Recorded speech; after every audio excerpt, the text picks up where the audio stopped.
Did you know that Cole Porter originally wrote It's Da Lovely not for Anything Goes, but for the MGM musical Born to Dance?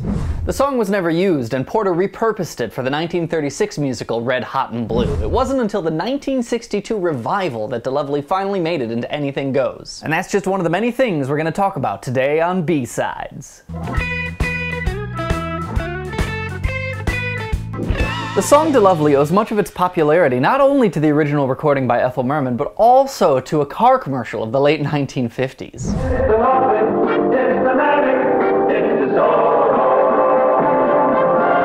Since then, it's become a jazz standard, along with almost every other song that Cole Porter wrote. A careful analysis of the lyrics will give you a lot of nonsense and a lot of filler, which isn't all that absurd given the title of the song. There is, however, a healthy dose of rhyming elegance. Until this song was written, there was no such word as Da Lovely. Some would argue that even today there's no such word as Da Lovely. It comes from the repeated line in the chorus. It's delightful, it's delicious, it's lovely. These three words describing the young lovers' feelings for each other. It is a love song, after all. It's always a little disappointing to me that more performers don't take advantage of the made-up nature of the word Da Lovely. You're so in love, you're caught up in the thrill of it all, and you can't think of another D word, so you scramble for Da Lovely. You don't notice it, but you're actually set up earlier in the song to accept this smashing together of words. This verse I've started seems to me the tin pantithesis of melody.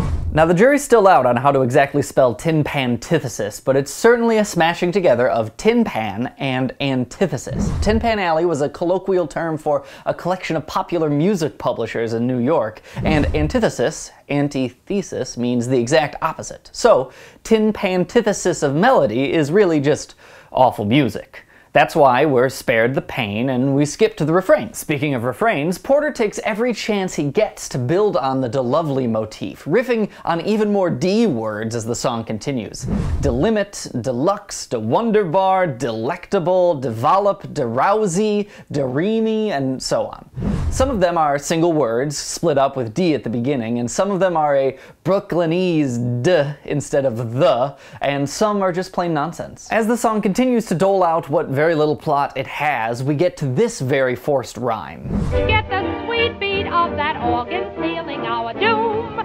Here goes the groom, boom, how they keep. That boom seems really unnecessary, right? I mean, why not just leave the line at groom instead of forcing a third rhyme? It still scans in the song, and that's what some contemporary recordings even do. But when you look at this same spot in an earlier verse, you'll find You can hear dear Mother Nature murmuring low. Let yourself go, so please. the two end-of-lined words, low and go, and the next line's so all rhyme. That scheme mirrors later on with doom, groom, and boom. Is it worth it? I don't know. And that wraps us up for B-Sides, where we take a look at some lesser-known songs from some well-known musicals. Hey, if you like this sort of thing, will you click that thumbs up button down there? Maybe I'll do a couple more of these things. And of course, make sure you've clicked the subscribe button so you'll know when they come out. That's it. Stay Da Lovely.